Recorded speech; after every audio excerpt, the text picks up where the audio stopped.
आज की हम इस वीडियो में माई सीक्वल चेक कांस्टेंट को स्टडी करेंगे। हमने कुछ प्रीवियस वीडियोस में जो है कांस्टेंट के टॉपिक को स्टडी किया था। इसमें प्राइमरी की, फॉरेन की और यूनिक कांस्टेंट को हमने स्टडी किया था। आज हम इस वीडियो में माई सीक्वल चेक कांस्टेंट को चेक करेंगे। आप चाहते हैं कि कॉलम लेवल पे या किसी फील्ड पे जो है जब वैल्यूज़ इंटर की जाए तो that must be a check against any expression, किसी भी एक्सप्रेशन के अगेंस्ट को चेक किया जाए and that will allow to enter in that field. So MySQL check constant जो है वो आपको ये फैसिलिटी प्रोवाइड करती है।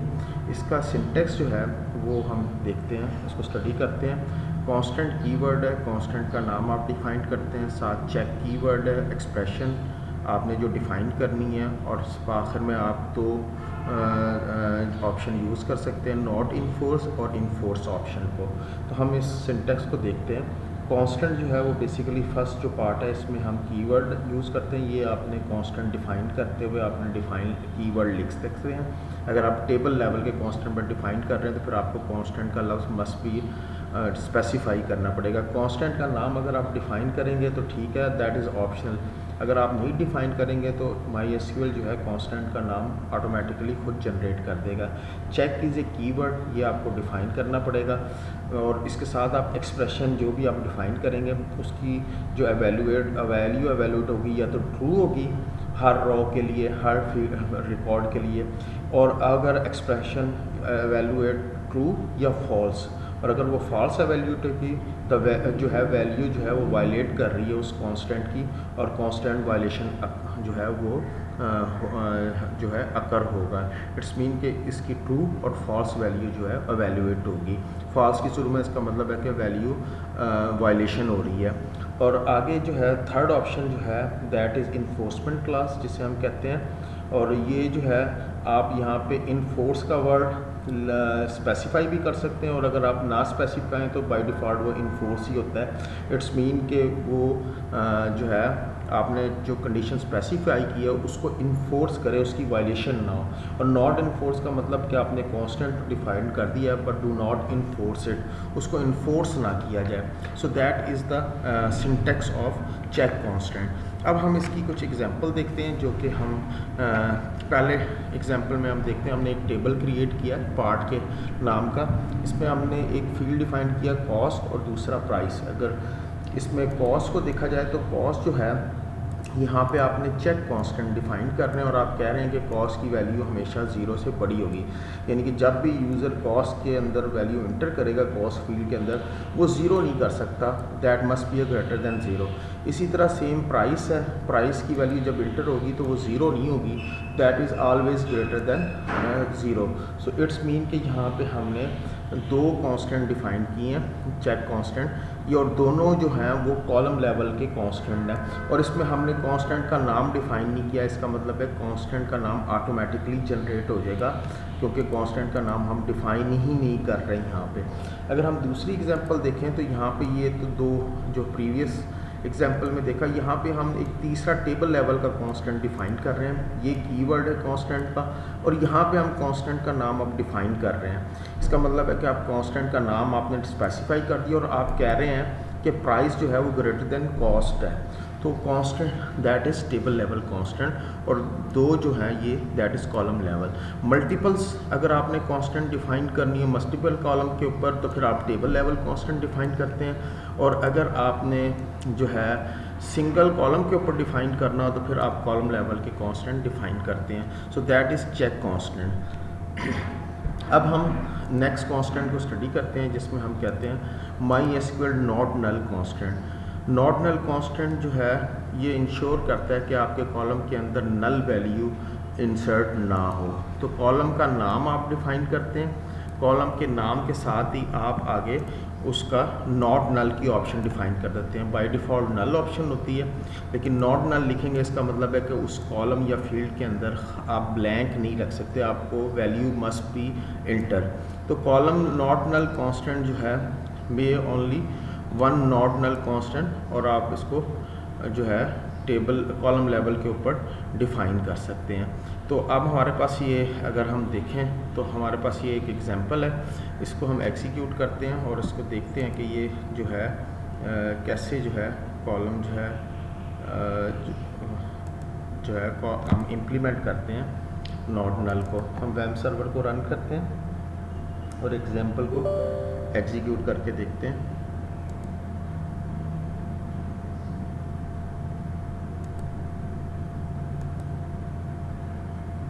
जी, हम कमांड प्रॉम्प्ट पे जाते हैं MySQL के।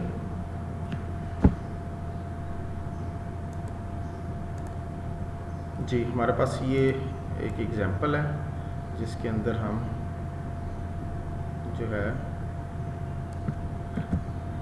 एक टेबल क्रिएट करते हैं और उस टेबल के अंदर जो है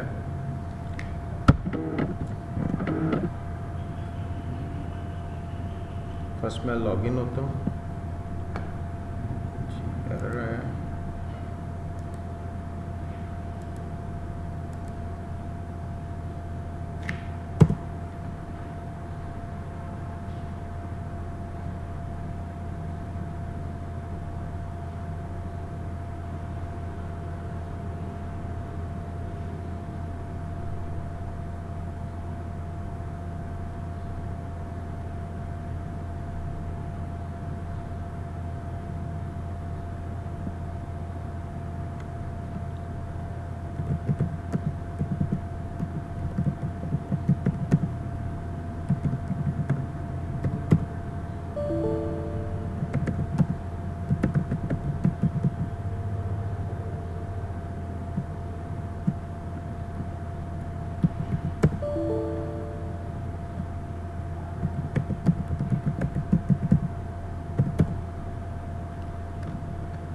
जी हम देखें हमारे पास डाटाबेसेस कौन सी अवेलेबल हैं। यूज डमी,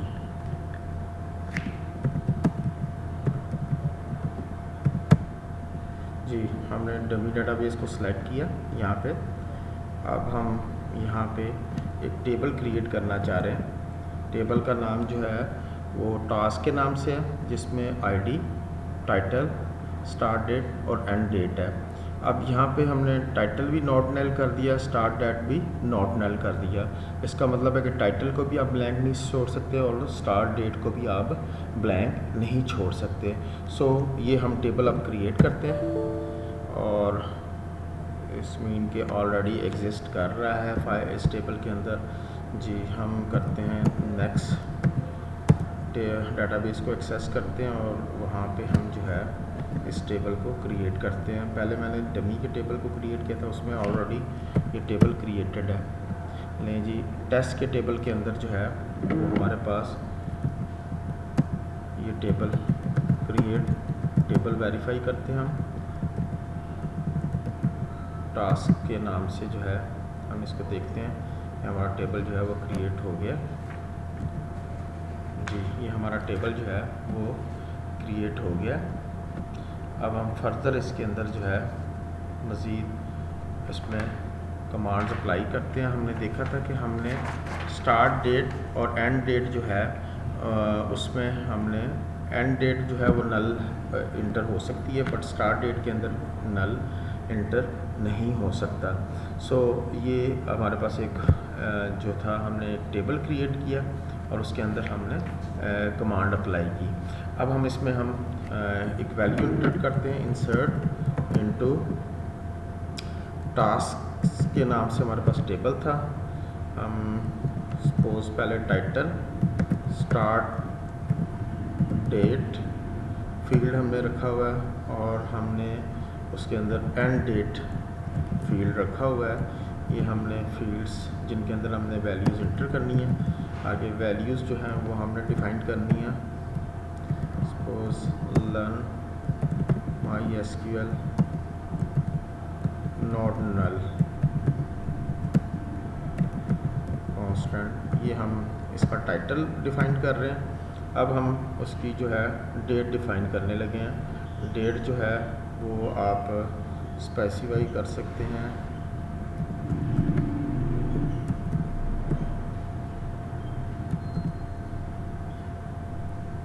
इसी तरह हम ये पहली डेट डिफाइन कर दी। एंड डेट हम इसकी स्पेसिफाई करते हैं जी।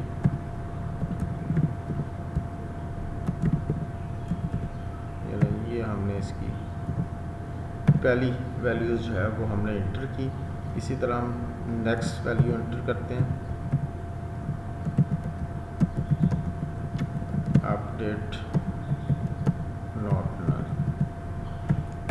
ये हमने एक डिफ़ाइन कर दी दूसरी वैल्यू। अब हम इसकी starting value,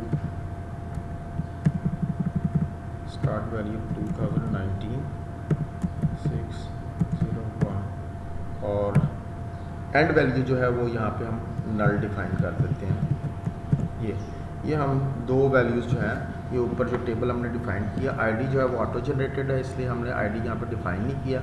title, start date और एंड डेट जो है हमने डिफ़ाइन कर दिया। पहली वैल्यू जो हम इंटर कर रहे हैं इसमें हमने उसका टाइटल, उसकी स्टार्टिंग और एंडिंग वैल्यू डिफ़ाइन कर दी। दूसरे में हम जो है स्टार्टिंग वैल्यू तो डिफ़ाइन कर दी, एंडिंग वैल्यू डिफ़ाइन नहीं की। लें जी, अब हम इसको एंटर करते हैं। तो अगर आप यहाँ पे इसको देखना चाहते हैं, सेलेक्ट स्टैटिक फ्रॉम टास्क, अब आप इंटर करें और इसको चेक कर लें तो ये आपके पास जो है इस टेबल के अंदर वैल्यू होगी। तो यहाँ पे स्टार्ट डेट और एंड डेट जो है वो हमने इंटर की हुई है पहली टेबल, पहली फील्ड, पहले रिकॉर्ड के अंदर, और दूसरे रिकॉर्ड के अंदर जो है वो हमने स्टार्ट वैल्यू तो दी है, नल वैल्यू जो है वो हमने डिफ़ाइन नहीं की। अब आप इसको इसी तरह जो है अपडेट भी कर सकते हैं। आप चाहते हैं कि वो वैल्यूज़ जो है अपडेट हो जाए तो आप इधर लिख सकते हैं update tasks set end date जो है उसकी वैल्यू को जो है हम अपडेट करना चाह रहे हैं, क्योंकि हमने नल रखी थी। स्टार्ट डेट उसके अंदर 7 दिन का ऐड करके जो वैल्यू बनती है, वेयर कौन से रिकॉर्ड को, वेयर के साथ हमने डिफाइन कर दिया, एंड डेट इज़ नल। यहाँ पे हम अब रिकॉर्ड अपडेट करना चाह रहे हैं। अपडेट टेबल का नाम, table is the task, set end date जो है ये वाली, इसमें उसके 7 डेज़ ऐड कर दें। स्टार्टिंग डेट के अंदर 7 डेज़ ऐड कर दें। कौन सी रो के अंदर, जिसकी एंड डेट इज़ ए नल है। तो इन दोनों रिकॉर्ड के अंदर एंड डेट जिसकी नल है वो ये सेकंड रिकॉर्ड है। इसका मतलब है कि यहाँ पे वो 7 दिन ऐड करके एंड डेट को असाइन कर देगा। एंटर कीजिएगा। अब आप जो है दोबारा सेलेक्ट फ्रॉम की कमांड अप्लाई करें तो यहाँ आपके पास उसने 7 दिन ऐड कर दिए। तो इसका मतलब है कि ये जो है वैल्यूज़ इंटर होगी। अब नल की जगह जो है आपकी वैल्यू स्पेसिफाई होगी। पहले नल वैल्यू थी, अब आपने उसमें 7 दिन ऐड किए। एंड डेट के अंदर क्यूरी के अंदर आपने डिफ़ाइन किया था अपडेट क्यूरी के अंदर के एंड डेट के अंदर 7 दिन ऐड कर दे। तो स्टार्ट 1 जून थी, 1 जून में 7 दिन ऐड करके उसने उसकी डेट जो है वो एंड डेट को असाइन कर दी। So that is update.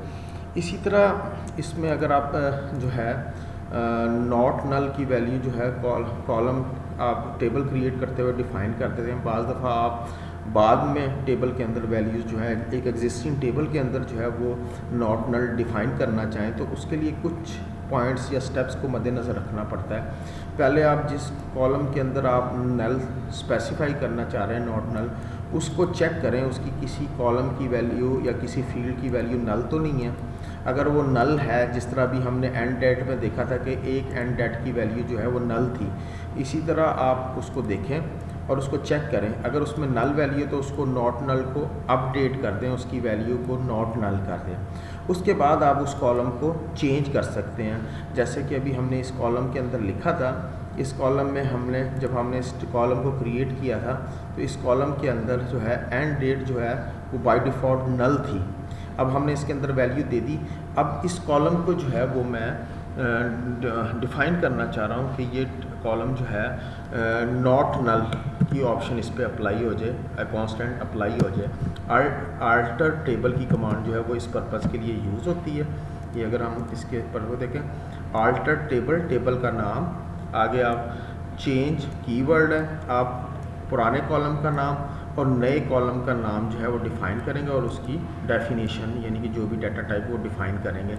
जैसे कि अभी हमारी एग्जांपल के अंदर आल्टर टेबल टास्क का टेबल था, जिसके अंदर हमने जो है एंड डेट का कॉलम जो था, फील्ड जो था वो हमारा नॉट नल था। अब हम उसको कहते हैं कि एंड डेट, डेट उसकी टाइप है और हम डिफ़ाइन कर देते हैं नॉट नल। सो अब हमने उसकी टाइप जो है वो चेंज कर दी है। अब वो टेबल जो है वो आपका जो यहाँ पे आपको जो है बेसिकली हमने नल डिफ़ाइन किया था। अब आप देखेंगे यहाँ पे अगर इस कमांड को अप्लाई करते हैं, शो क्रिएट टेबल टास्क, तो अब देखिएगा यहाँ पे एंड डेट जो है वो नॉट नल स्पेसिफाई गई होगी। इसको हमने बाद में मॉडिफाई कर दिया, बाद में हमने चेंज कर दिया है। तो ये आपने जो है एक ऑलरेडी कॉलम को उसमें डिफ़ाइन था, उसके अंदर उसकी वैल्यूज़ को चेंज किया। इसी तरह अगर आपने किसी कॉलम के टेबल को कॉलम के ऊपर नॉट नल डिफ़ाइन हुआ है, आप उसको ड्रॉप करना चाहते हैं नॉट नल को, तो आल्टर टेबल का नाम मॉडिफाई की ऑप्शन यूज़ करेंगे, कॉलम का नाम लिखेंगे, फिर उस कॉलम को डिफ़ाइन कर देंगे। जस्ट अब हम इसी टेबल को दोबारा हम जो है देखते हैं और इसके ऑप्शन को जो है वो हम चेंज करते हैं, जो हमने पहले डिफ़ाइन किया था, आल्टर टेबल टास्क मॉडिफाई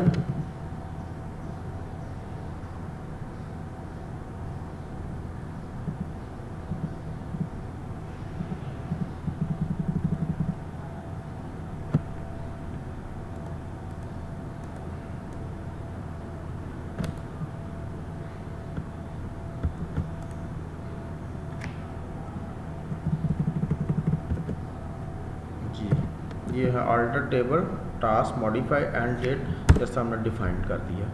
अब अगर आप दोबारा उसको देखना चाहते हैं, आप क्रिएट करेंगे तो अब वो देखिएगा एंड डेट जो है वो डिफ़ॉल्ट नल डिफ़ाइन कर दिया। तो फर्स्ट आप जो है आल्टर टेबल का नाम मॉडिफाई कीवर्ड है और फिर आप उस टेबल को दोबारा रीडिफ़ाइन कर देंगे। जैसे मैंने एंड डेट और उसकी डाटा टाइप डिफ़ाइन कर दी, आगे कुछ मेंशन नहीं किया। तो इस तरह ये जो है दोबारा जो है एंड डेट जो है इसके ऊपर जो नॉट नल की कांस्टेंट को अप्लाई किया हुआ था, दैट हैज़ बीन ड्रॉप्ड, वो ड्रॉप्ड हो गई है, just only applying the alter table and modify की कमांड। इस तरह ये जो है ड्रॉप आप नॉट नल कांस्टेंट को अप्लाई कर सकते हैं। तो इस वीडियो में हमने चेक कांस्टेंट और नॉट नल कांस्टेंट को जो है वो हमने स्टडी किया था।